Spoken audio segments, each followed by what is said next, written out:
Peritoneal.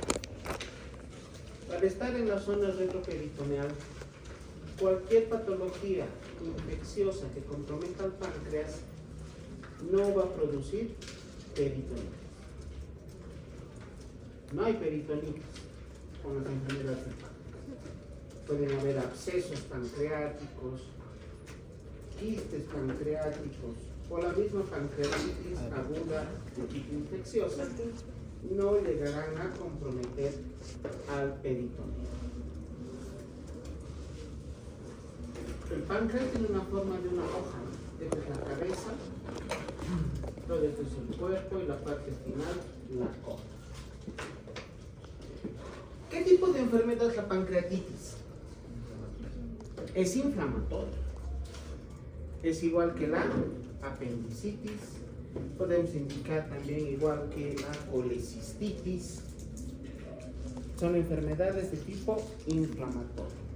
Y al ser inflamatoria, ¿qué no necesita el tratamiento? Antibióticos. No vamos a darle antibióticos a un paciente que tenga pancreatitis aguda. O sea, como tratamiento inicial, como tratamiento base para la pancreatitis, no está contabilizado lo que es el antibiótico. El páncreas tiene dos funciones importantes: la función exócrina y la función endócrina. La función exócrina permite al páncreas participar del proceso de la digestión, para lo cual cuenta con tres tipos de enzimas: las enzimas proteolíticas, las enzimas lipolíticas y las enzimas amiloidíticas. Estas enzimas potentes, poderosísimas enzimas, son las que van a participar en la digestión. Van a metabolizar y sobre todo van a desintegrar a los componentes de la digestión. ¿Entiendo bien? Déjalo abierto, papá.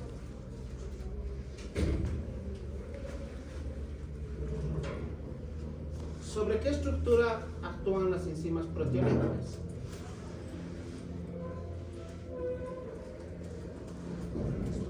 Proteolíticas sobre las proteínas. Las lipolíticas, no se parece. Las lipolíticas sobre los lípidos y las amiloidíticas sobre el tejido amiloide. De estas, las que más nos interesan, porque son las que actúan directamente sobre el metabolismo, la digestión, sobre la etiología de la pancreatitis, son las enzimas proteolíticas: la tripsina, la quimotripsina y la carboxipeptidasa. Van a actuar sobre las proteínas que ingerimos y las van a desintegrar en sus componentes más pequeños. ¿Cuáles son estos componentes? ¿Una proteína de qué está conformada? Pero más ante los aminoácidos. La reunión de aminoácidos, ¿qué forma?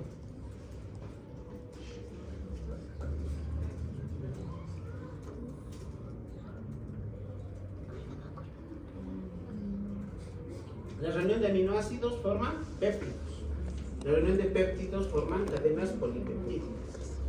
Y la reunión de varias cadenas polipeptídicas forman una proteína.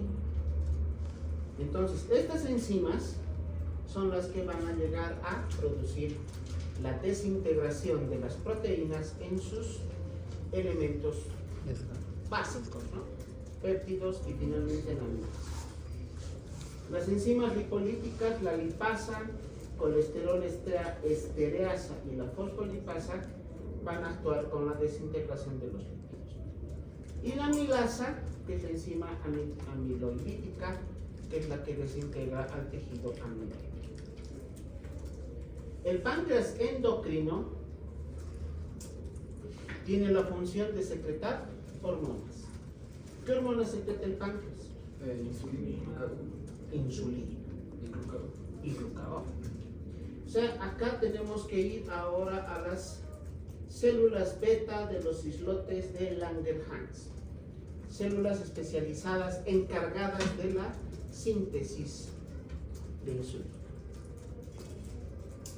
Entonces, si el páncreas está inflamado, si el páncreas está lesionado, ¿se lesionarán también los islotes de Langerhans? ¿Hay posibilidad de que el paciente se vuelva diabético?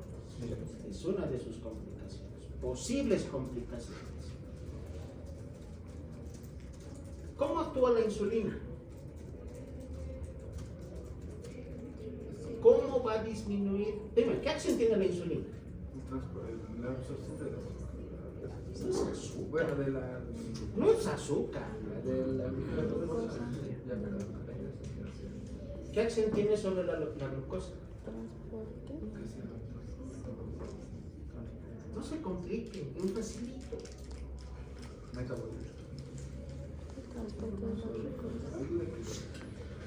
En serio, no se compliquen. ¿Qué acción tiene la insulina? Su acción. Regulación de la circulación del Pero, ¿qué le hace a la acción? hace que se absorba la glucosa en lo que es permite que la glucosa se llegue a absorber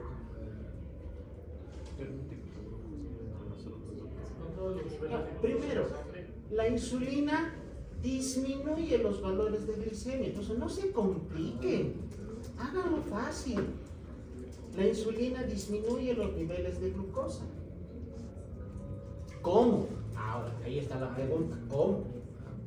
es como un transporte, ayuda a que se absorba lo que es la glucosa. ¿Tú qué decías? Que abre los canales para la absorción de glucosa y la célula. Permite que la glucosa entre a la célula. Listo. Favorece la entrada de glucosa a la célula. Nada más.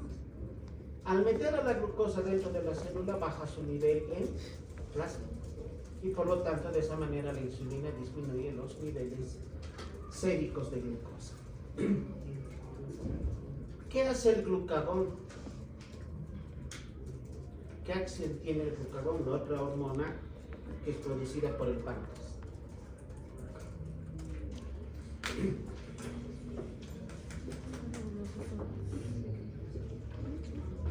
Eso, chicos, conocimiento de fisiología. Al contrario, eleva lo que son los niveles de Ya elevan los niveles de glucosa en sangre. ¿Cómo?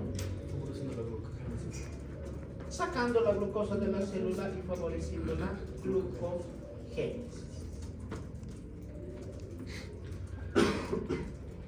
Por lo tanto, el glucagón tiene una acción contraria a la insulina.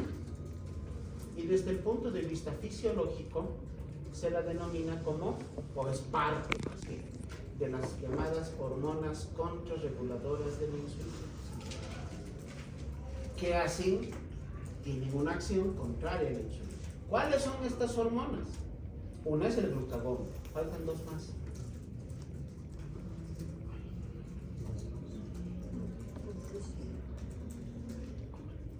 Chicos, fisiología. De la más vulgar, común y corriente. Faltan dos hormonas. ¿Qué hormonas van a producir elevación de la glicemia? Llamadas hormonas contrarreguladoras de la insulina. Ahí tenemos principalmente el cortisol, insulina, y la otra es la hormona del crecimiento. ¿De qué sirve ese conocimiento? ¿De qué sirve tener esos datos? ¿Será importante? Sí. ¿O será como... ¿Se acuerdan de colegio, álgebra? ¿Se acuerdan? Yo no me acuerdo porque leo diario, por eso soy médico. Hasta ahora, como dice el chiste, no, hasta ahora estoy esperando el momento en que vaya a usar el conocimiento de cómo factorizar un trinomio cuadrado perfecto. No sirve para nada. ¿No ve? No sirve para nada. Inclusive, chicos, tengo mis hermanos que son ingenieros. Vamos, Ahora les pregunto, ¿el conocer a los hormonas contrarreguladoras será como conocer al túnel mejorado perfecto o tendrá utilidad? ¿Para qué usaríamos? ¿Para qué usamos ese conocimiento? ¿En qué aplicaríamos así en la práctica? En una hipoglicemia. En una hipoglicemia. Si tu paciente llega con hipoglicemia, ¿qué tienes que hacer? Subir los niveles de glucosa. Si tenemos un paciente que llega a una emergencia inconsciente, porque así llegan los pacientes con hipoglicemia, ¿no? Con alteración del estado de conciencia, inconscientes, diaporéticos, parece que estuvieran durmiendo de lo más plácidamente porque roncan unos ronquidos terribles. Además de que son hiporreflécticos. Le tomas una glicemia capilar, 30 miligramos por decilitro. Es una hipoglicemia severa. ¿Qué hacemos? ¿Qué haríamos? Depende ¿Cómo- si cómo puede- tra- Hay que hacer- depende si puede tolerar vía oral. Está inconsciente. Si no, entonces directamente glucosa, 5%. Al 5%. No, hay un cálculo en el por 0.4 por el peso según el tiempo de la glucosa y según eso no recuerdo bien, pero hay que hacer un cálculo y según eso hay que se pone la cantidad, el porcentaje de glucosa como tal. En la emergencia, para una hipoglicemia, dale la dextrosa con más alto porcentaje que tenemos en la vida. Es mejor que le suba la glicemia a 200 o a 300 a que se quede baja. Es más fácil bajar la glicemia que subirla. En el hospital, cuando nos llegan pacientes con hipoglicemia, le ponemos por lo menos una dextrosa al 20% más una ampolla de hipertrosa de 33 o de 50%. Pero la acción puede que no sea rápida y necesitamos revertir hipoglicemia rápidamente. ¿Por qué? Creo que les he dicho alguna vez. Cuando el paciente tiene hipoglicemia y ya está con deterioro neurológico, tenemos un tiempo para revertir. En caso contrario, ese deterioro es irreversible. Eso se llama tiempo de oro de la hipoglicemia. ¿Saben cuánto es?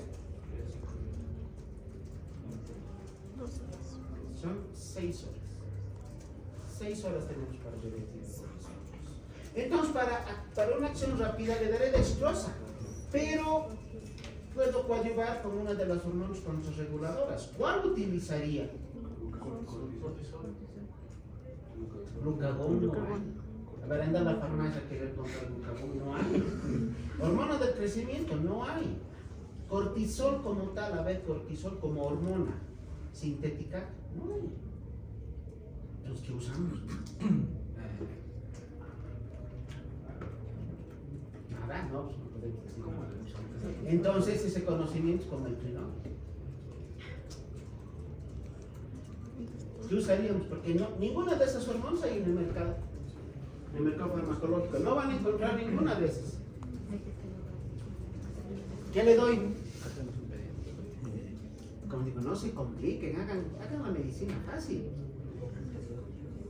Si no tengo cortisol, ¿qué le doy?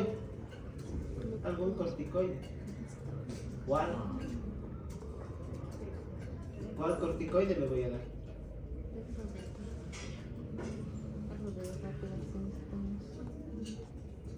En una oportunidad me respondieron a esta misma pregunta. Se puede dar prednisona a dosis altas. Tiene lógica, ¿no?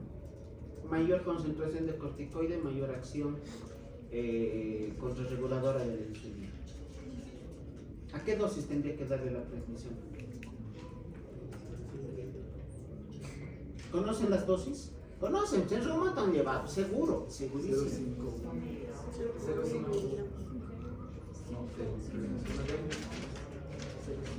Por fin, 0,5 o 20, la diferencia es gigante. ¿Cuáles son las dosis de administración de la prednisona? De 5 a 20 miligramos. ¿Para qué? Desde 0 Porque en serio, en reumato lo que más se usa son corticoides. Sí, es de 5 a 20 y la... No es de 5 a 60 miligramos. No. 5 a 20. La prednisona tiene dos tipos de dosis. La dosis antiinflamatoria, que es de 5 a 15 miligramos en 24 horas, y la dosis inmunosupresora, que es de 1 miligramo por kilogramo de peso. La dosis antiinflamatoria, ¿en qué casos voy a usar? Por ejemplo, en artritis reumatoide. ¿En qué casos uso la prednisona en dosis inmunosupresora? En el lupus. Sobre todo cuando hay nefropatía lúpica. Entonces, a mayor dosis de prednisona, mayor acción, digamos, del corticoide. ¿Les parece correcto darle prednisona a dosis inmunosupresora a un paciente, como el del ejemplo, con hipoglicemia? ¿Estarían de acuerdo? ¿Por qué no? Porque estaríamos Porque sí. Chicos, porque estaríamos en manos. al año hay elecciones, ¿cómo van a votar? No pueden tomar una decisión entre uno y otro, o van a ser los que no saben no contestan. Todo azul, más. Es que aprendan a tomar decisiones, ustedes tienen que tomar decisiones. Por eso, la lógica que yo les doy: mayor dosis de prednisona, mayor acción corticoide, mayor elevación de la glicemia en un paciente con hipoglicemia, como el ejemplo que les he dado. Vamos a suponer que mi paciente pesa 80 kilos, para hacerlo fácil. A dosis inmunosupresora serían 80 miligramos de prednisona. Como viene de 20 miligramos, 4 tabletas. ¿Están de acuerdo en que esa será el tratamiento para la hipoglicemia? ¿Sí? Pero no saben, no contesten. No. ¿Por qué no? O sea, no sé, o sea, ¿cuál es el problema? Es de que hemos llevado el tema de hipoglicemia en otra cátedra que no voy a nombrar, pero netamente era con soluciones, no nos habían indicado lo que es la prednisona. Spoiler para el toque. En emergencias, ¿no? Ay, ya te entendí. Pero ahora, chicos, ayer así. Ayer he tomado el hito 4 a los alumnos de semiología general. Ay, no. ¿Qué tal? Les he dicho lo que les dije a ustedes alguna vez y les voy a volver a decir porque usamos la siguiente semana. Lean bien las preguntas. Escuchen bien las preguntas, porque por no escuchar, por no leer, responden mal. Y en este momento están cometiendo ese error ustedes. Me dicen, sí, están de acuerdo con darle prednisona a un paciente con hipoglicemia. La farmacología te dice, sí, se puede hacer. Tu criterio médico también te dice, sí. Pero ¿cuál es la realidad? Chicos, prednisona es administración bioral. ¿Cómo le vas a dar bioral a un paciente que esté inconsciente? Les he dicho, el paciente está inconsciente. Punto para mí. ¿Cómo le van a dar prednisona? Ya ve que no escuchan bien las preguntas y por eso se aplasan. Por eso les digo, hagan la medicina facilita, no se compliquen. Entonces, pero me conocen o no, acá es la primera vez que pasan conmigo. A mí me encanta hacerles este tipo de preguntas. ¿Para qué? No es para hacerles quedar mal, sino para que razonen. Me hace cuestionar hasta mi existencia. Es que tienen que razonar, deben tener criterio médico. Porque luego ustedes van a estar solitos tomando esas decisiones bajo presión. ¿Qué le doy entonces en lugar de prednisona? ¿Tú ya no quieres darle nada?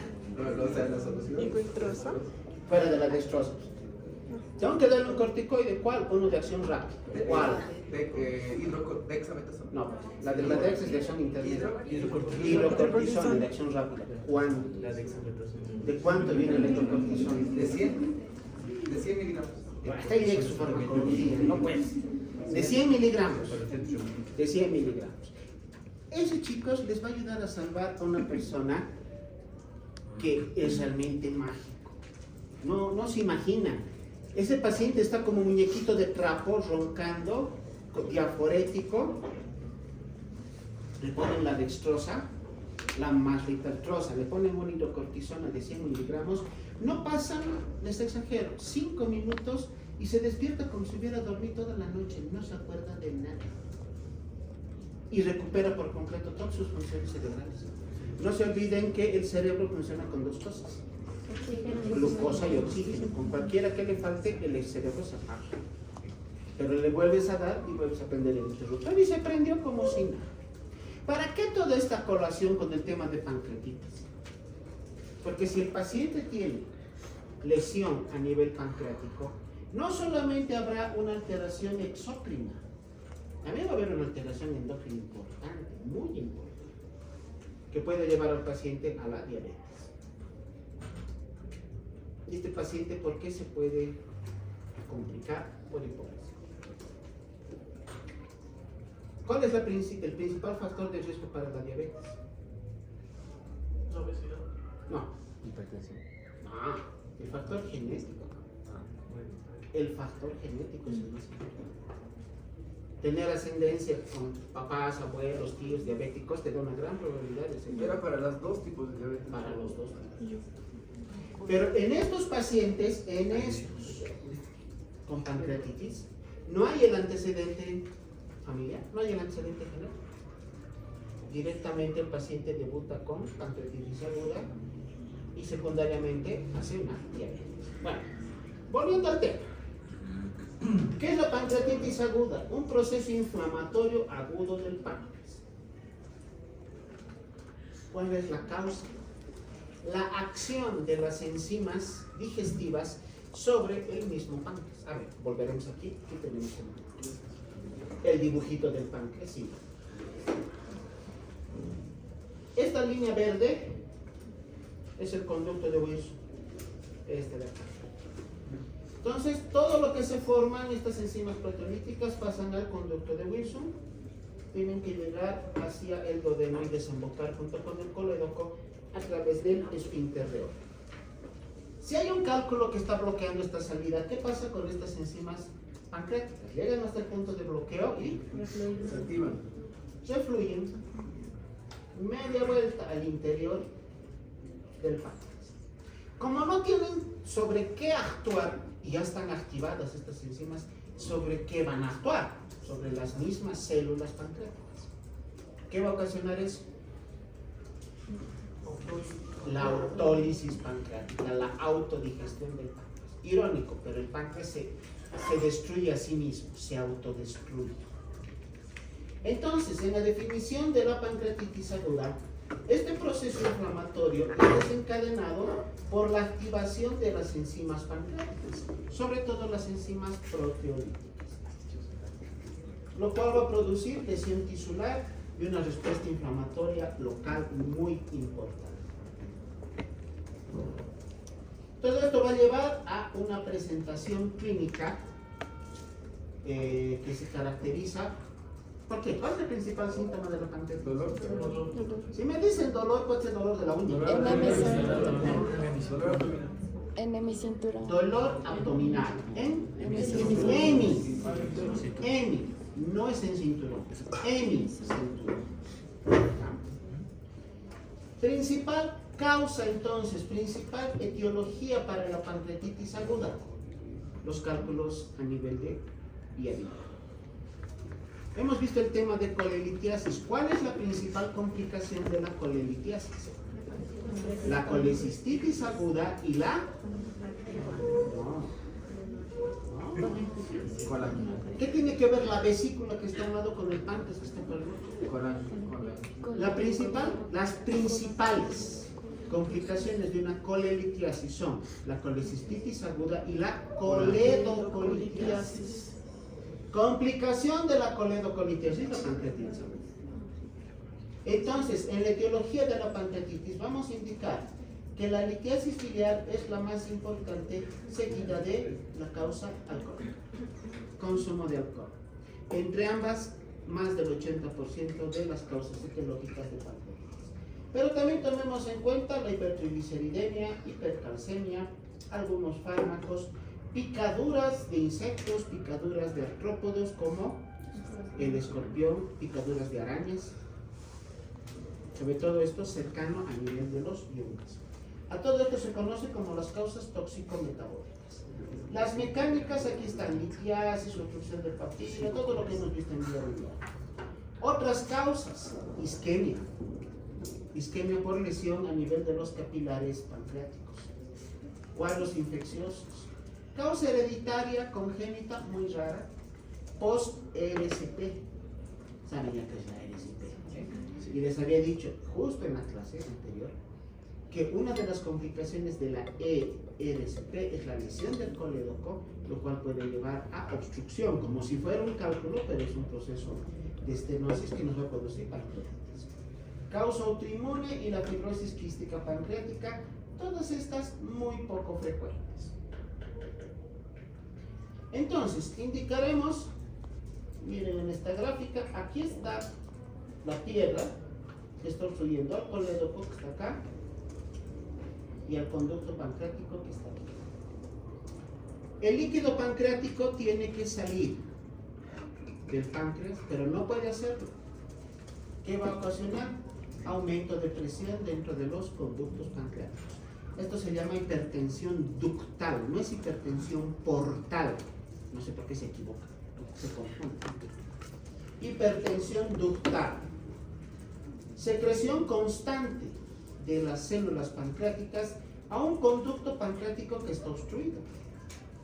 Esto va a ocasionar ruptura de estos conductos pequeños y la salida del jugo pancreático al parénquima.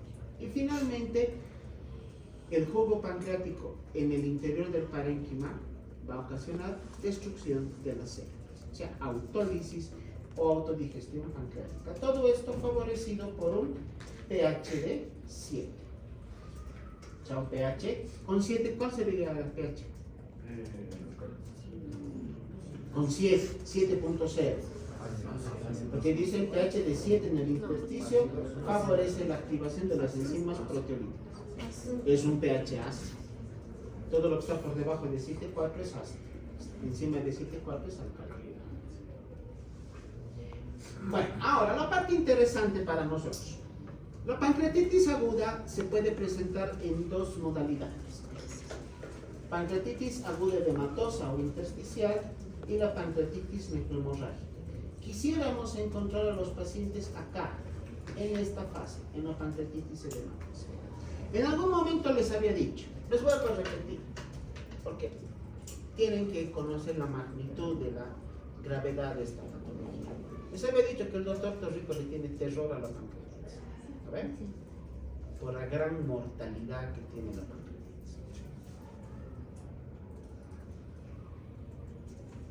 De 10 pacientes, la mortalidad es 80%. O sea, de 10 pacientes, 8 mueren. Hagas lo que hagas. Utilices el último boom de la medicina para tratar, se van a morir. De esos 8 pacientes que se mueren, 5 en la electroterapia, 3 en sala, pero igual, hagas lo que hagas, se mueren. ¿Por qué? Porque lamentablemente no encontramos a los pacientes acá, sino en esta fase ya necrohemorrágica. Si el paciente está con pancreatitis necrohemorrágica, qué pena, realmente qué pena, pero no es broma, chicos, pero hay que decirle al paciente que haga su testamento. Muy poco probable que salga de un necrohemorrágico. ¿Que hay pacientes que han salido? Sí, hay pacientes, han salido en el necrohemorrágico. Pero lo más probable es que fallezcan. Entonces, o quisiéramos encontrar a nuestros pacientes en una fase de pancreatitis edematosa. ¿Cuáles son las características? Aumento de volumen de la glándula, congestión vascular y edema peripancreático. Acuérdense de este punto, edema peripancreático. Es muy importante conocer que se produce un edema alrededor del páncreas en grandes volúmenes. Estamos hablando de volúmenes que pueden llegar entre 5 a 6 litros. Todo alrededor del páncreas. Se produce edema peripancreático, secuestro de líquido peripancreático. En cambio, en la pancreatitis necrohemorrágica, secundario a que la edematosa no ha sido controlada en su momento, las células entran en un proceso de isquemia, posteriormente de necrosis. Y además de necrosis, ¿qué va a haber? Sangrado. Por eso se llama necrosis o pancreatitis necrohemorrágica. Se necrosan las células y hay sangrado en el interior de la glándula. Ahora se dan cuenta porque esa pancreatitis ya no tiene solución. Ya se ha necrosado, ya es tejido muerto. ¿Y por qué se ha llegado a esto? ¿Se acuerdan lo que les dije la anterior semana? En la última clase. Si tienes algún conocido, familiar que tiene su piedrita, su vesícula, de la oreja llevarlo al quirófano. ¿Por qué? Va a llegar a esto. Por no hacerse operar, va a llegar a una pancreatitis. Ojalá que no sea una en el pulmón. Manifestaciones clínicas, el dolor abdominal. Esto deben acordar, mismo dibujito, ¿acuerdan? Sí. El dolor empieza en la zona del epigastrio, se irradia hacia hipocondrio izquierdo, pasa por la cara lateral del abdomen, sube y concluye a nivel del ángulo costovertebral izquierdo. A eso se llama la zona hiperalgésica de Koch. Y forma, como ven en las líneas verticales, el famoso hemicinturón. O sea, el dolor es en hemicinturón hacia el lado izquierdo. Si la pancreatitis no se controla o tiene una evolución tórpida, rápida, de lo que se irradió hacia el lado izquierdo, ahora se va a irradiar hacia el lado derecho, con la misma característica, y va a formar recién el cinturón completo. ¿Qué característica tiene el dolor de la pancreatitis? Es de gran intensidad, tipo perforante o tenebrante, e irradiado en forma de hemicinturón. La intensidad del dolor de la pancreatitis es lo que nos da el diagnóstico. Si hubiera la posibilidad de ponerle en la escala de EVA 20/10, habría que hacerlo. Pero como no se puede, la intensidad del dolor es 10/10. También les he indicado, el dolor de la pancreatitis textual con pacientes mujeres más fuerte que el dolor del parto. Mucho más fuerte. Si el dolor del parto es de tal magnitud, imagínense de qué magnitud es el dolor de la pancreatitis. Además, ¿qué más va a haber? Náuseas y vómitos, vómitos de tipo bilioalimenticio, puede haber fiebre y habrá taquicardia e hipotensión. Estos dos datos nos indican alteración hemodinámica, no en etapas iniciales. Si tu paciente con pancreatitis ya lo encuentra taquicárdico, hipotenso, se te tienen que erizar los cabellos, asustate, porque ese paciente en cualquier rato entra en un estado de shock. ¿De qué tipo? ¿De qué origen? Shocks. Shocks. ¿Qué vamos a encontrar en el examen físico? Abdomen distendido,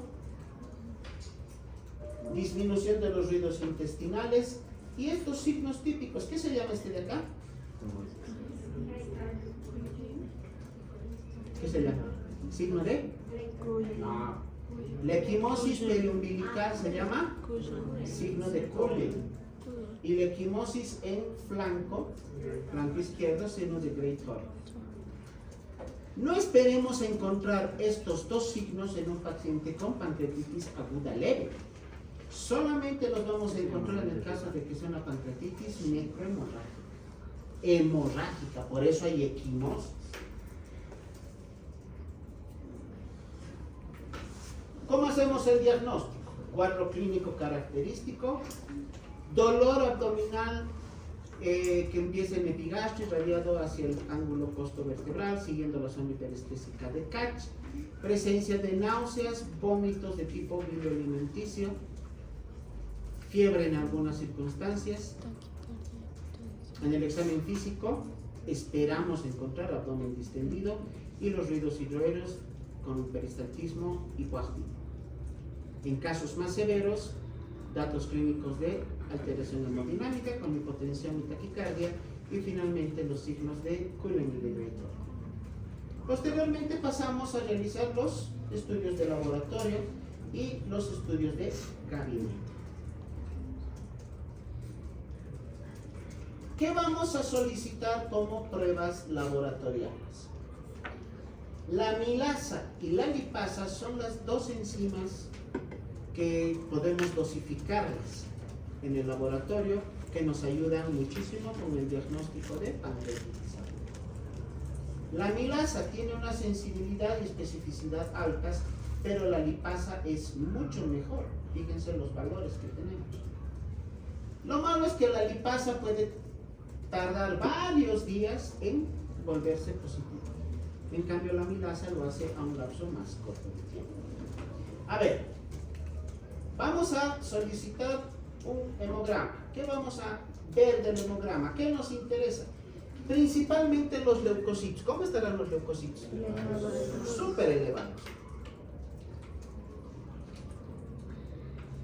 En una pancreatitis aguda yo esperaría de 15.000 para arriba. Aquí dice hematocrito. ¿Por qué? ¿Por qué el hematocrito? En sí, como vamos a ver más adelante, hay que dosificar valores séricos de la serie roja al ingreso y posteriormente a las 48 horas. ¿Qué pasa si el hematocrito el día de ingreso, hoy, martes, estaba el hematocrito en 52 y para el día jueves el hematocrito bajó a 30? ¿A qué me ayuda ese dato? ¿De qué me sirve saber que yo no hemos reactivo en el curso de una pancreatitis aguda?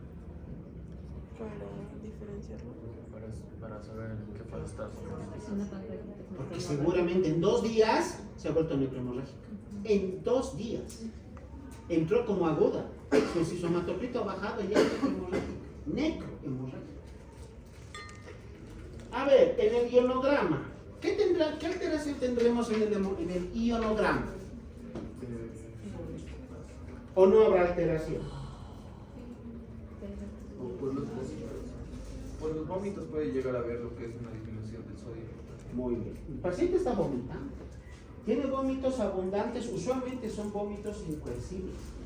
El paciente vomita y vomita y vomita y vomita. ¿Qué está perdiendo además de líquido?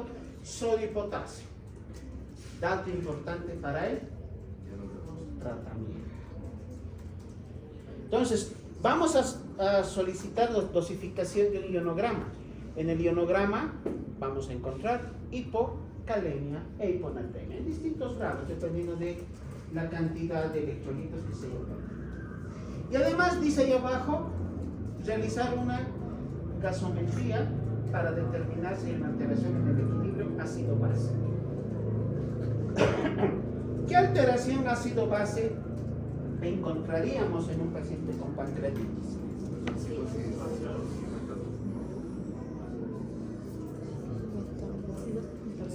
¿Acidosis o alcalosis? Acidosis. ¿Metabólica o respiratoria? Metabólica. Entonces esperamos encontrar una acidosis metabólica. ¿Para qué nos sirve dosificar glicemia? Para verlos dosificar o... Ahí está en el laboratorio, ver cuánto está el valor de la glicemia. para ver lo que es la función exócrina del páncreas. Si está elevado, además de pancreatitis necrohemorrágica, además diabetes. ¿Por qué creen que la mortalidad está mal?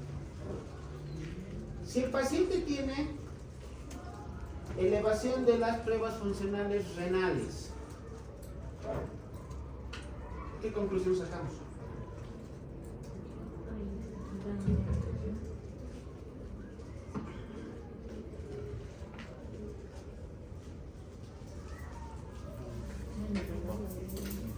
Que los chicos, eso es básico. Nefro.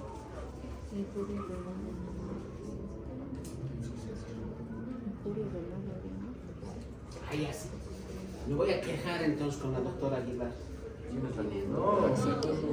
Pero no me responden algo tan simple de nefro. Si el paciente está con pancreatitis aguda y tiene elevación de las pruebas funcionales renales, elevación de creatinina, elevación de urea, de ácido úrico, de NUS y demás, ¿qué conclusión saco? Falla. No, pues no está todavía con diabetes. Falla renal aguda. Una falla renal aguda, muy bien. ¿De qué origen? Prerrenal. ¿Por qué? Ya, pues, Pero es la pregunta más linda del universo es el por qué, porque eso te hace pensar. no, por eso, ¿por qué? ¿Por qué es prerrenal? ¿Por qué no puede ser renal? Porque la Porque causa la causa interesante es de los la pérdida de niños sangre, ¿Cuál hipovolemia. la pancreatitis. No, pues no la pancreatitis. ¿Acaso la pancreatitis le está haciendo algo al No, niño? Yo sé lo que. La hipotensión.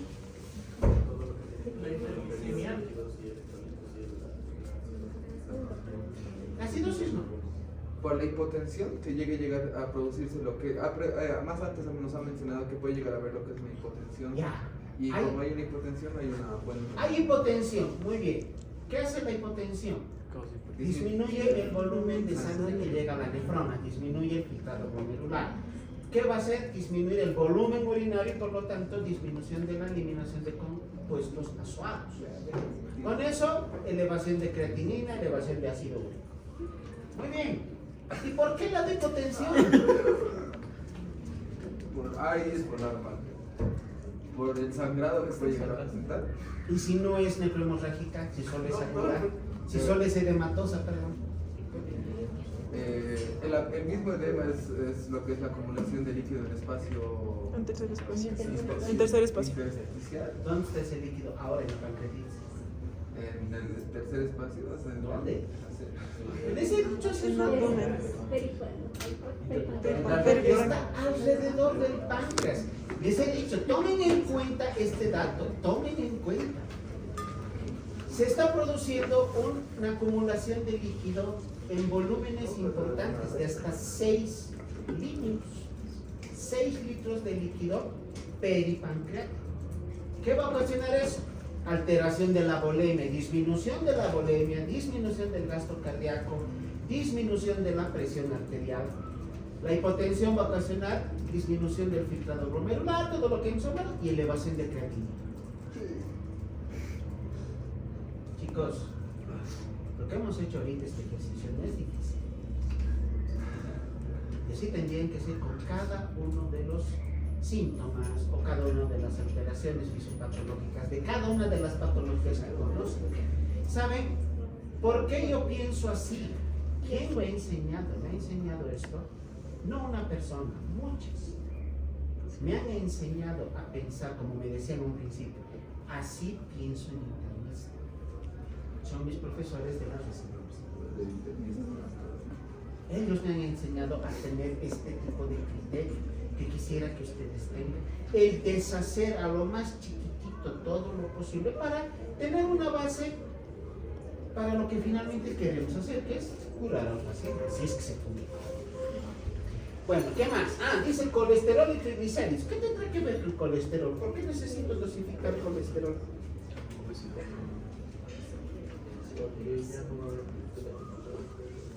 Porque una causa es la hipercolesterolemia, la hipertrigliceridemia. Ahora, en el perfil hepático, ¿cómo estará la bilirrubina?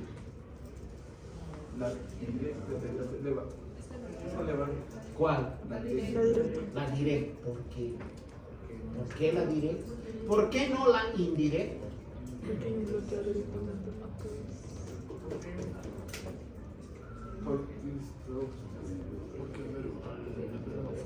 Miren, voy a volver a esto y a esto.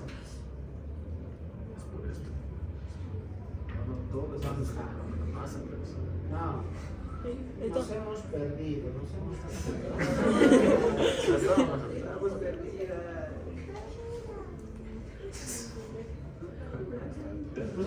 más atrás. Decía la diapositiva que en la etiología de la pancreatitis la causa principal es la obstrucción de vía biliar. Así que, ¿qué voy a encontrar en el perfil hepático? Bilirrubina. Hablen pues, hablen chicos. La bilirrubina y la fosfatasa. ¿Cuál bilirrubina? Directa. Bilirrubina directa elevada, fosfatasa alcalina elevada. ¿Eso se llama? Patrón obstructivo. ¿Habrá alguna alteración en las transaminasas? ¿Estarán elevadas las transaminasas? No. Sí. No. ¿O sí? Escucho sí, escucho no, y escucho silencio por ahí. No. Pero es que las transaminasas son... ¿Cuándo se elevan las transaminasas? Cuando hay daño del hepatocido. Cuando hay daño en el hígado. ¿Tiene algo que ver el hígado aquí? Estamos con el páncreas. ¿Cómo tendrán que estar las transaminasas? Normal. Muy bien. Y esta tablita de aquí abajo les muestra que a pesar de que la amilasa es la principal prueba laboratorial complementaria para el diagnóstico de pancreatitis, la elevación de amilasa no solamente se presenta en la pancreatitis, sino en esta lista. Son 20 patologías que te pueden dar elevación de amilasa. De todas ellas, ¿cuál será la más común? Pregunta de examen en algún momento, no de gastro,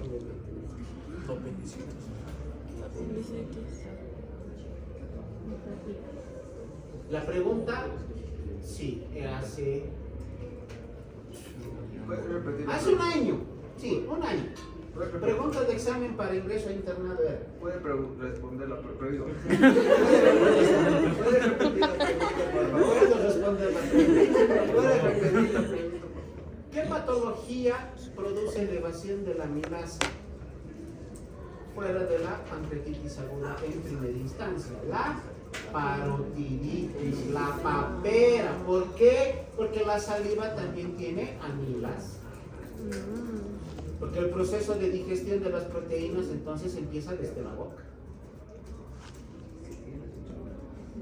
De todos los estudios complementarios que tenemos acá, rayos X, ecografía abdominal, tomografía y resonancia, ¿cuál es el gol estándar, el que más nos va a ayudar? La ecografía. Muchas veces, la mayor parte de ellas es suficiente con una ecografía. ¿Una radiografía de abdomen me servirá? No mucho. Mejor sacar ecografía. Si la ecografía no es clara, no te da datos muy importantes, pasas una toma. Hasta aquí hemos llegado, hasta aquí yo he llegado. No he tenido la necesidad de pedir una resonancia magnética para el diagnóstico de una pancreatitis. En una radiografía de abdomen, ¿qué puedo ver? Ah, estos puntitos blancos. ¿Qué son? Cálculos. Son imágenes radiopacas localizadas en hipocondrio derecho. Cálculos en vesícula.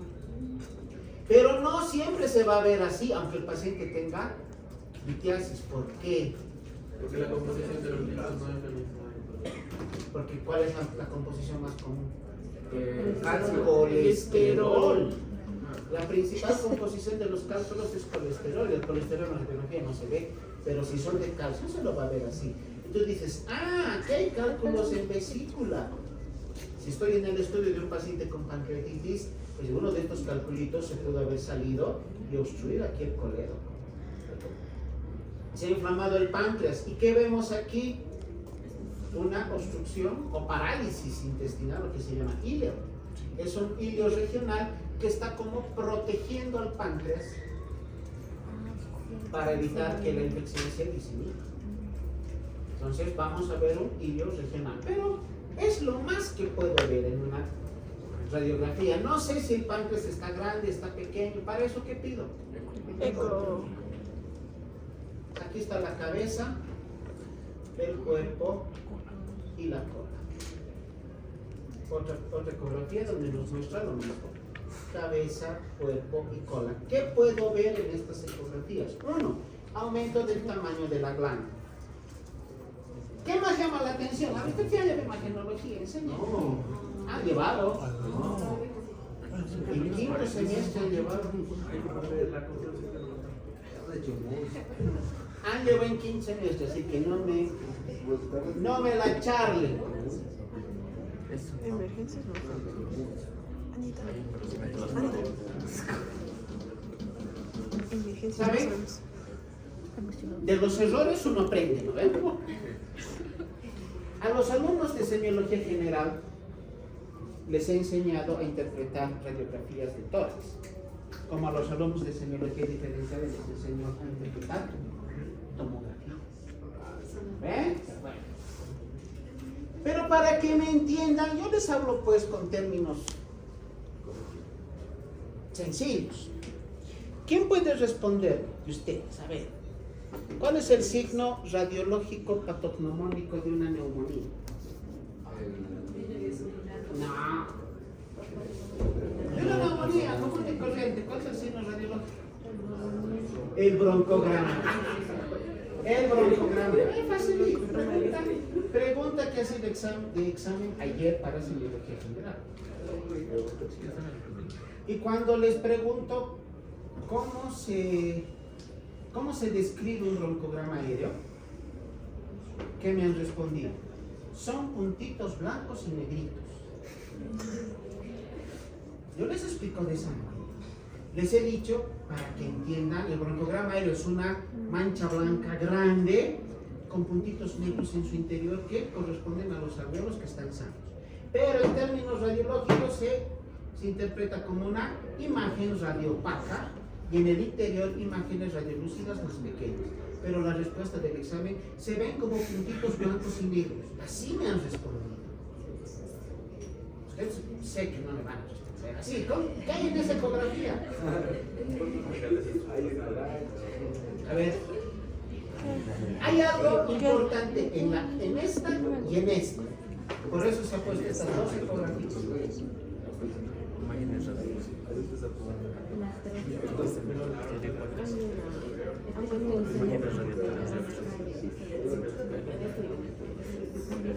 ¿Se acuerdan de las densidades radiológicas? Sí. ¿Se acuerdan ahora de las densidades ecográficas? No. Hipoecoico, hipoecoico, isoecoico. Sí, yo también lo veo, aquí también se le ve. A ver, acá, fíjense esto. Chicos, a ver, fíjense, sigan al cursor. Empieza aquí, da la vuelta por aquí y termina ahí. Es en facilito una mancha negra enorme. Y hay otra mancha negra aquí abajo. Listo. ¿Cómo interpretaríamos? Es una imagen hipoecoica o hipoecogénica. ¿A qué corresponde? En una radiografía, lo que es de color negro, ¿qué líquido es? peripancreático. En una radiografía, aire. Y en una ecografía, lo negro es Líquido. Entonces, ¿qué es esto? El líquido Este es peripancreático. el edema peripancreático. Todo esto es el edema peripancreático. Y aquí abajo hay también esa misma situación del edema peripancreático. Bueno, peripancreático. En esta otra ecografía está todo por debajo. Aquí abajo está el edema peripancreático. O sea, con esto confirmamos la situación que les decía del secuestro de líquido en tercer espacio, en zona peripancreática. Bueno, clasificaremos a la pancreatitis: leve, moderada y severa. Leve, aquella que solo es pancreatitis sin fallo orgánico. O sea, solo es el páncreas exócrino el que está fallando. La moderada, aquí ya habrá disfunción orgánica transitoria. Ya empieza a fallar el páncreas como tal, ambas funciones, exócrina y endócrina. O sea, aquí ya podemos tener datos de lesión a nivel de las células de los lotes de Langerhans y elevación de la glicemia.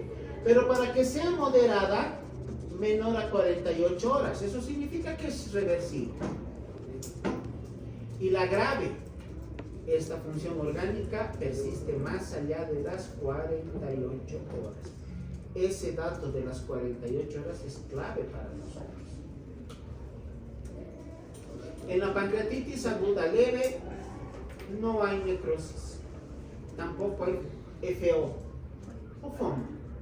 ¿Qué es FOM? Falla orgánica.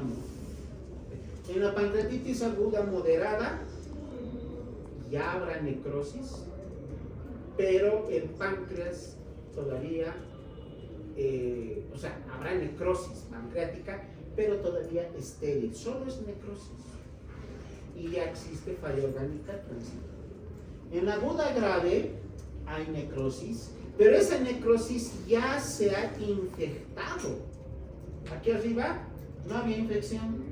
En la aguda grave y en la crítica ya existe infección.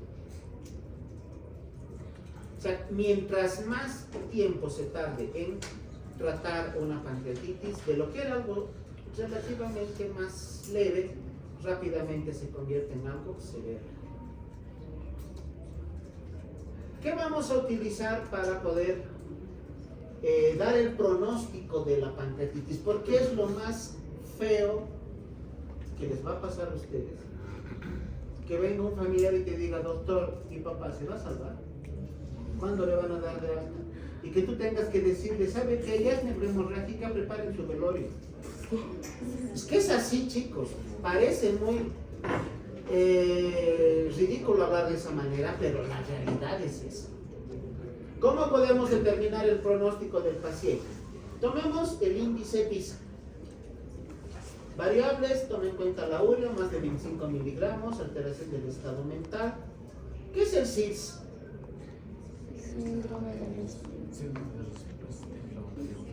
Síndrome de respuesta inflamatoria sistémica. Paso previo a la sepsis. Si el paciente tiene pancreatitis y tiene SIDS, debe tener por lo menos dos de estos parámetros: temperatura mayor a 38, menor a 36, frecuencia respiratoria mayor a 20, o la presión parcial de CO2 menor a 32, frecuencia cardíaca mayor a 90 y leucocitos mayor a 12.000 o menor a 4.000. Una edad más de 60 años y presencia de derrame pleural. Aquí tenemos el puntaje, un punto para cada variable. Si el paciente tiene puntaje menor a 2, su mortalidad es baja. Pero con un porcentaje, con un puntaje mayor a 4, la mortalidad no se ve, están tocando, mayor al 20%. Aunque esto es en el papel. En la práctica es que ese porcentaje del 20% puede subir inclusive hasta el 80%. Los criterios de Ransom, otra tabla que te ayuda a poder determinar el pronóstico. Lo que les decía hace rato, laboratorios al ingreso y laboratorios a las 48 horas. Al ingreso, ¿qué criterios se toman en cuenta? Edad mayor a 55 años, leucocitosis mayor a 16.000, glucosa mayor a 200, LDH mayor a 250. A las 48 horas, si el hematocrito ha disminuido 10%, mínimamente 10% de lo que era el ingreso, y estamos con un dato que nos indica que el paciente está yendo a una necrohemorragia. Aumento del boom, más de 5 miligramos. ¿Qué nos indica? Falla renal. Calcio sérico menor a 8, hipocalcemia. Un déficit de base de más de 4.000 equivalentes nos está indicando acidosis. Y secuestro estimado de líquido, aquí está, 6 litros. Menor a 3 puntos, 1% de severidad o 1% de mortalidad. Pero si es mayor a 5 puntos, esta tabla es más real, nos dice mortalidad mayor al 50%. También hay una variante de los criterios de Ransom que toman en cuenta los datos que hemos indicado, pero en una pancreatitis que no tiene cálculos, en una pancreatitis que tiene cálculos. Es una variante. Esta de acá es la que yo quiero que ustedes conozcan y es la que van a utilizar. Todo lo que les estoy enseñando no van a usar solamente si se dedican a ser gastroenterólogos o internistas.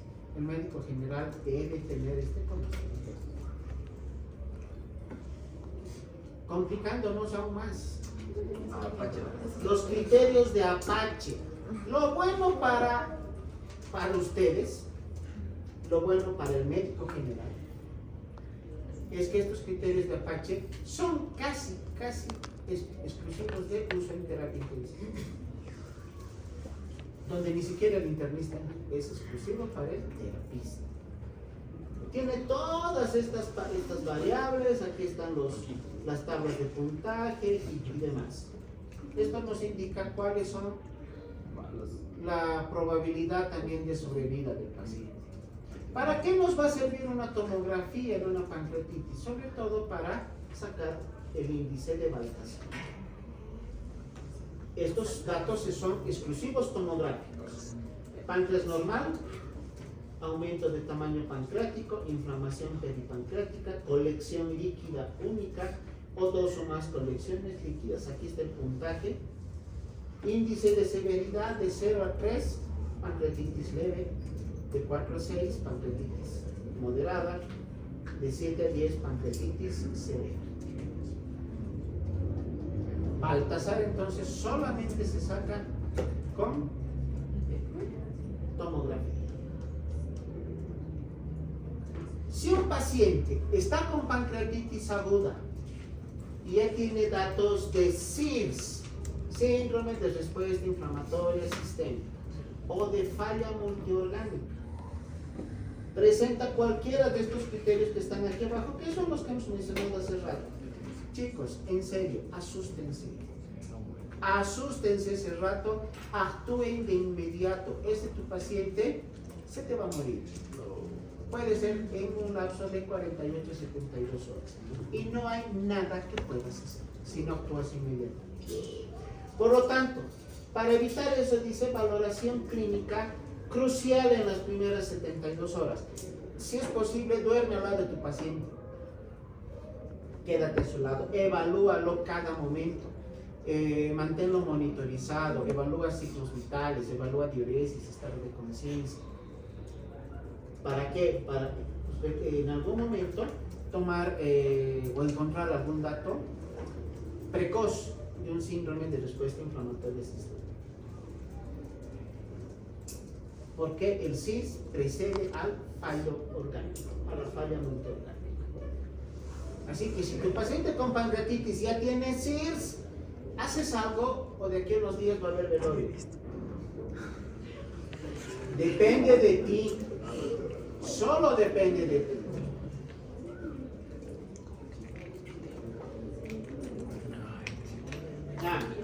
Esto es lo que me interesa. Factores previos al episodio de pancreatitis que condicionan un mal pronóstico: obesidad y la presencia de otras comorbilidades. Si el paciente, además de tener pancreatitis, es hipertenso y es una comorbilidad, si además es diabético, si además tiene cáncer, si además usa fármacos inmunosupresores, está con otro proceso infeccioso severo como una neumonía, como una pielonefritis aguda, todos esos factores van a condicionar a un mal pronóstico. Pronóstico reservado. Una vez instaurado el pronóstico por el desarrollo de falla multiorgánica, se debe determinar más allá de las 48 horas, inclusive después de que ya se iniciado el tratamiento. Se puede decir 48 horas es un número clave para nosotros en la pancreatitis. A las 48 horas el control laboratorial. A las 48 horas determinar pronóstico. Cada 48 horas. Diferenciales. ¿Será posible confundirse una pancreatitis con colangitis? Por el dolor se podría asimilar, pero no. ¿Qué es la diferencia? La ictericia. Por la ictericia. ¿Cómo se diagnostica colangitis? Por la tríada de Charcot. Por la triada de Charcot. Y la de. Ahora, si ya tiene pentada de Reynolds, ya es un dato de sepsis secundaria colangitis. Será sepsis secundaria pancreatitis. Nos podemos confundir un SIRS de la pancreatitis con una pentada de Reynolds de la colangitis. ¿Será posible? El dolor, la fiebre, pero no tendríamos diferencia diferente. Pues no nos vamos a confundir. Porque la pancreatitis No la ictericia. no tiene fiebre. Y no la ictericia. Ah, pues. Si es por coledocolitis, va a haber. Pero hay un dato clave, semiológico, pues la semiología es la base de todo. El dolor de. El dolor. En la colangitis es el hipocondrio derecho, en la pancreatitis es el epigastrio. Otros diagnósticos diferenciales: colecistitis, gastritis, úlcera, diverticulitis, isquemia, infarto intestinal, perforación de víscera hueca, salpingitis. La inflamación de las trompas puede llegar a producir dolor irradiado hacia hipocondrio izquierdo, la trompa del lado izquierdo. ¿Cómo se llama la inflamación de la trompa? Salpingitis. Que no me respondan trompitis. Los que una vez me han dicho es trompitis. Tomar decisiones, ¿sí? ¿Cómo se llama la inflamación del ciego? Cieguitis. Tiflitis. La tiflitis, la salpingitis, diagnósticos diferenciales de otra enfermedad más común. Apéndice. De apendicitis. Bueno, ahora, ¿cómo vamos a tratar a nuestro paciente? Hemos aprendido de que al momento de planificar tu tratamiento, Padre nuestro. tienes que plantearte objetivos. ¿Cuáles son los objetivos en la pancreatitis? Están aquí abajo. Prevenir la hipoxia, fluidoterapia, alivio del dolor y el control metabólico. Primera medida, suprimir la vía oral. ¿Por qué? Para evitar más salida del tripsin, activación de la tripsin. Porque está Más vomitando. Inclusive, yo me animo a decir que la medida terapéutica de poner al paciente en NPO es más importante que cualquier parte. para evitar más. Porque está vomitando. Para prevenir la salida del jugo pancreático, para prevenir la autolisis. ¿Por qué? ¿Cuál es el estímulo para la liberación de jugo pancreático? Consumo alimentario. La simple deglución, ni siquiera la masticación. La deglución, cualquier alimento, cualquier elemento que tú deglutas, ya va a producir contracción de los conductos pancreáticos y liberación de jugo pancreático. ¿Qué queremos? Darle reposo al páncreas, darle un respiro, un suspiro a ese pobre páncreas, que ya no se autolesione. Por eso al paciente hay que ponerlo en NPO. ¿Cuánto tiempo? Todo, hasta que se resime el caso. Bueno, 48 horas y un poco. hasta que se remite el caso, fallezca. Sí, así hay que pensar. Muy bien. Pero el paciente, tú le vas a decir al paciente, a partir de este momento vamos a ponerlo en hueca de agua. No va a probar ni una gota de agua. ¿Cuánto tiempo, doctor? Por lo menos una semana. No va a probar nada de nada, ni agua, realmente ni agua. Porque el hecho de darle pequeño sorbito para que degluta, ¿qué va a hacer? Ese sorbito va a estimular el páncreas. Y lo que queremos es que descienda. O sea, hasta que se revierta el proceso inflamatorio es que tenemos que poner al paciente en NPO. Segundo pilar de la pancreatitis, del tratamiento de la pancreatitis, el tratamiento con fluidos. Y el tercero, la analgesia. Aquí está la triada del tratamiento de la pancreatitis. Lo más importante, NPO, un buen esquema de venoclisis y analgesia. A ver, con ustedes armaremos el esquema de venoclisis. ¿Qué le voy a dar? Para poder escoger, para poder realizar un buen esquema de venoclisis, tengo que seguir 3 pasos. Escoger la solución, escoger el volumen y el tiempo en el cual le voy a dar. Escoger la solución. Rigen los mandos. ¿Por qué?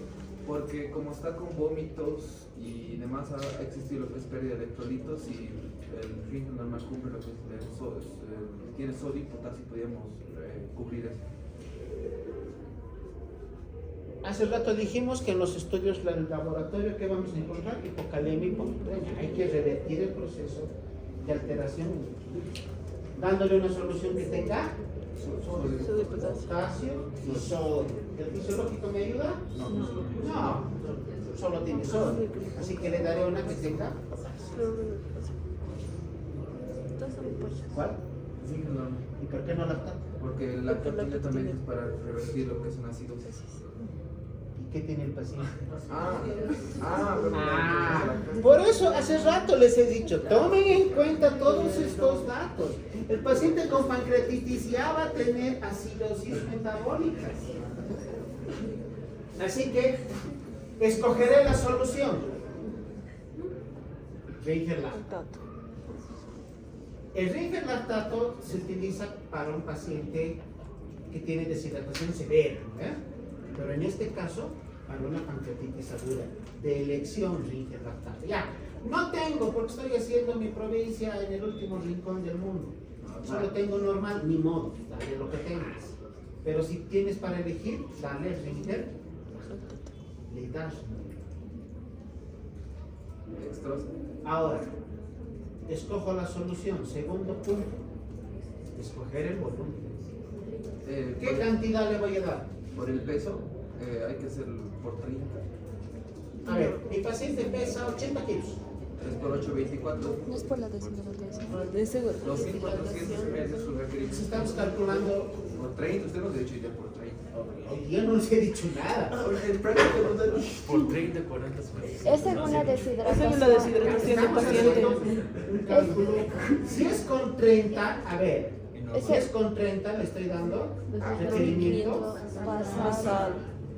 Si el paciente tiene deshidratación leve, 40, moderada, 50, severa, 60. ¿Está deshidratado? No, en ningún momento nos indicó deshidratación. Entonces, habrá que darle requerimiento basal solamente, con 30 deberíamos decir que no está deshidratado. 2.400, ¿no? 3 por 8, 24, 2.400, ¿de dónde anda 2.500 de Ringer-lactato? Pues no. Es que hay que. ¿Por qué no? Porque no están tomando en cuenta lo que les he dicho de esto ahorita la clase. El paciente tiene secuestro de líquido en tercer espacio, que más o menos está calculado entre 4 a 6 litros. Tengo que reponer todo eso. Con el requerimiento basal me quedo corto. Entonces, ¿cómo se hace? La enseñanza. Al paciente con pancreatitis aguda se le calcula el volumen de la venocrisis como si fuera un paciente con deshidratación severa. Con 60 ml. 6 por 8, 48. Redondeo a 5.000. 5 litros de Ringer-lactato. Por eso es tan importante la fluidoterapia. ¿Pero será suficiente con Ringer-lactato? No. Hay que ¿Por qué? Está en NPU, necesita lo que soporte Calórico. De calorías. ¿Qué le voy a dar? Dextrosa. Dextrosa al 100%. Te lo pregunto. ¿Cuál de esos? ¿Cuál de cosas le daríamos? 5%. ¿A 5? ¿Saben lo que les voy a preguntar? ¿Por qué no al 10? ¿Por qué se soltó? ¿Por qué no al 50? No va a comer una semana. Hay que ver el tema de lo que es su glucosa. Sí. Que más bien no ha hecho diabetes, su glicemia está normal. Aumenta la glucosa. Ya, está bien, hay que darle aporte de calorías. Para eso le voy a dar dextrosa. Ahorita hablamos de la dextrosa. ¿Qué más tengo que darle? No va a comer nada. ¿Qué necesita? Necesita proteínas. Necesita carbohidratos, necesita lípidos y necesita oligoelementos. Así que, ¿cómo le doy proteínas? No puede comer, no le voy a dar su asado o un huevo.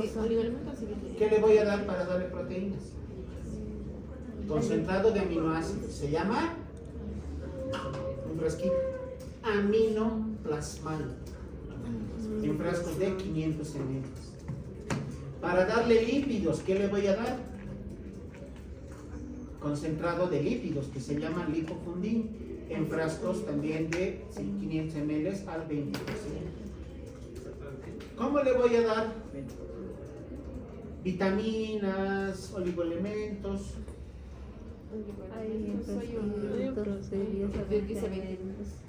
¿Qué se llama? Se llama ampolla de oligoelementos. No es por hacer propaganda a nadie, pero lo único que tiene es la línea de Bagot. Una ampolla enorme de este tamaño, de 20 ml, que ahí tiene todos los minerales y vitaminas que te imagines. Diluyes en la solución y con eso le estás dando el aporte. Y para darle calorías, le voy a dar la dextrosa de mayor concentración que tenga la mano. O sea, si tengo a disposición, ¿cuál le doy? Dextrosa al 50%. Pero hay que tomar en cuenta que la dextrosa al 50%, el aminoplasmal, el lipofundin, son sustancias hiperosmóticas, hiperosmolares. ¿Y cuál es la condición para administrar soluciones hiperosmóticas a un paciente? ¿Que tenga? No, nada que ver. Tú decías. ¿Tú has dicho? Que hay que darme a través de una vía venosa central. No se puede atornillar. No vas a canalizar aquí en la N del brazo, una vez del codo y darle. Tienes que poner una vía venosa central a través de vena yugular o subclavian.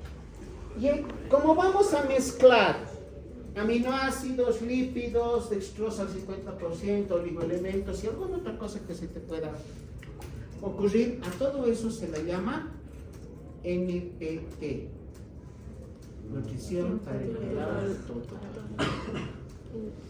Entonces, a los pacientes con pancreatitis hay que darles nutrición parenteral total. Y para la analgesia, el dolor es 20/10 en EVA. ¿Qué le voy a dar? Meperidina. Tampoco. Es que en el es que este tema yo había expuesto, me acuerdo que con el fármaco que se trataba con meperidina, pero se ha obviado ya porque causaba... No se ha obviado, más bien, está bien lo que dices, O sea, está sí, bien. se usaba El tratamiento es meperidina, ya. Entonces, ya es meperidina. Pero se ha dejado de usar porque causaba dependencia. Ya no se usa tanto. Eso es otra cosa, no es que se dejó de usar. Pero se Ya, ¿qué es lo que- lo que quiero que entendamos, no vamos a tratar pancreatitis con diclofenaco, con paracetamol, con ibuprofeno, no le hacemos ni cosquillas a la pancreatitis. Tenemos que utilizar derivados opiáceos, ni siquiera ketorolaco, de tramadol para arriba. Tramadol, podemos usar meperidina, luego si la meperidina no funciona, morfina, si la morfina no funciona, la última instancia, ¿cuál es? Lo quieres planchar a tu paciente, se duerme así que no se duerme. Ya no le va a doler, ya no va a sentir. Ya no va a sentir, va a dormir, pero no le va a doler. A ver, si el tramador no funciona, meperidina. Si la meperidina no funciona, morfina. Si la morfina no funciona, fentanil. Fentanil. Empecemos con tramador. La mayor parte de las veces el tramador va a ser más que suficiente. Está bien la meperidina, es de primera elección, pero ¿por qué no es práctico hacerlo? Es que ustedes nunca han recetado meperidina. Se vuelven adictos. No.